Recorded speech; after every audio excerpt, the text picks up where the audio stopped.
in terms of whether or not influencers like Dylan Mulvaney are really going to have an effect, I mean, I just got to say, look at the numbers. Look at Bud Light. Look at Target. Let's start with Bud Light. It just got more bad news today. So weekly sales came out. I told you last week, it's like in second place for the year to Modelo.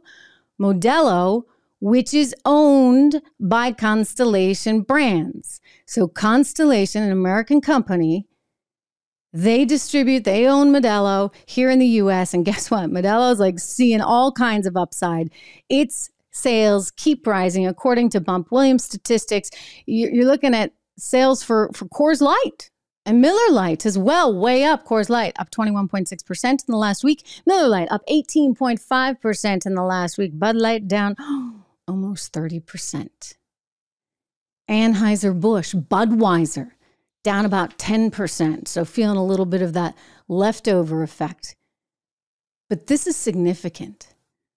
So I know the CEO's like, it was only one influencer, one campaign.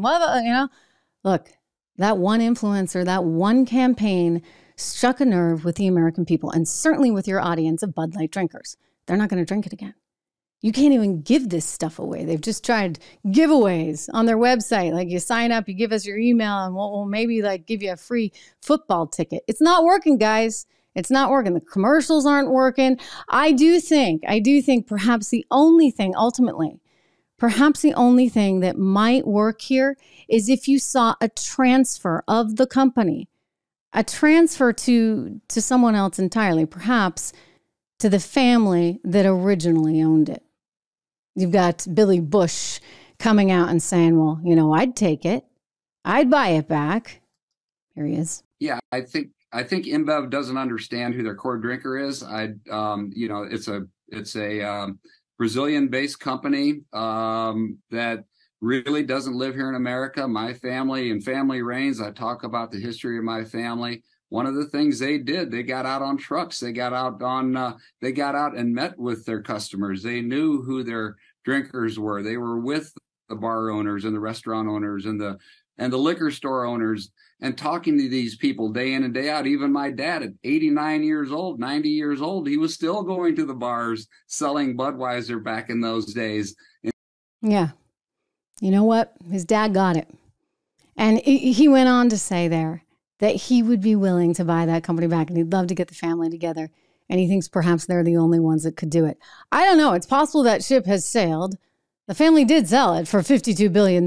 So I think there's going to be some people who are like, yeah, well, you guys are the ones that left us stranded, right? You sold it for that $52 billion. Now you're willing to take it back.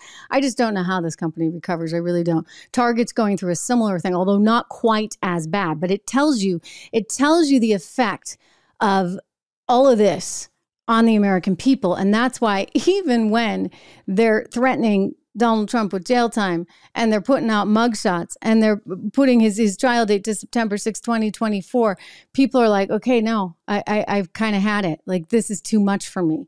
And so the American people, I think the encouraging thing, and I say this a lot, is that we still have a voice and we will have a voice and we're going to continue to have that voice.